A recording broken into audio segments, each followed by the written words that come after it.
Alright, I'm back with part 2 of the 488 swap and the 240SX S13. So I'll show you what we got so far. Alright.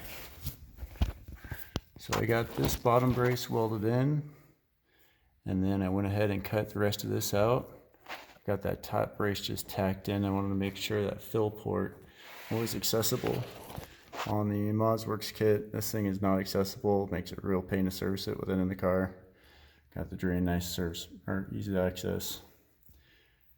So after I cut and tacked that, I went ahead and just hacked off the front end of the cross member where the normal factory diff mounted to. And with that all hacked off, this is very stiff and rigid. There's no flexing in your suspension move points. So you are totally fine to just cut that section off as it is. Got the diff just sitting there on a jack to kind of check my location. That sits fairly center with the transmission tunnel, so I'm just getting it as center as I can down there. My transmission does sit off to the left because I had to mount the whole engine on the left to fit that V8 in there. And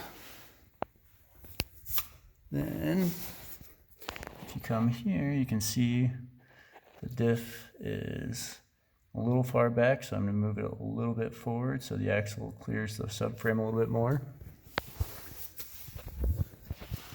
And all I did for these cross members, so I've got pretty thick tubing, probably 0.095 1-inch tubing for this. I just went from the straight top to the straight top over there, and from the bottom of the reinforcement plate was where that ends. Just going pretty much straight across. You can kind of use the suspension pickup points as a reference and just go straight across from there. And it's gonna looks like it's gonna fit pretty well as there. Diff has a lot of clearance all the way around it. And that is part 2. So move the diff a couple inches forward and make sure I'm square with the tunnel. And then I'm going to start making mounts using these guys to mount the diff in the back.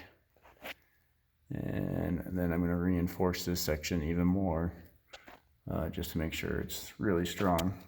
And the extra weight in the back I'm really not that worried about. Then I'll move on to the front mount. One thing when you're putting a differential in, there's a pinion angle. You don't want your drive shaft just perfectly straight from the diff to the transmission. You want a slight angle on it, and it helps the bearings get lubricated better. I'm not sure if the Mazworx kit takes that into account. If it's a race car, it's probably not a big deal, but if you're planning on putting 100,000 miles, you don't want your drive shaft bearings failing. That's another thing. I'm not going to go into the pinion angle too much because this is a race car. If I end up having to change U-joints out, I'm not too worried about it, but because my engine sits off to the left, I think I'll get a good pinion angle mounting the diff straight. But there's some other YouTube videos out there on getting correct pinion angle, especially in the 4x4 world. With lifted trucks, it really jacks that drive shaft angle up. So take a look at that if you're worried about your drive shaft bearings going out quickly. But I'm not too worried about that. In the Mazworx kit, I don't know if they take that into account either. Alright, I'll go back for once I get all that done.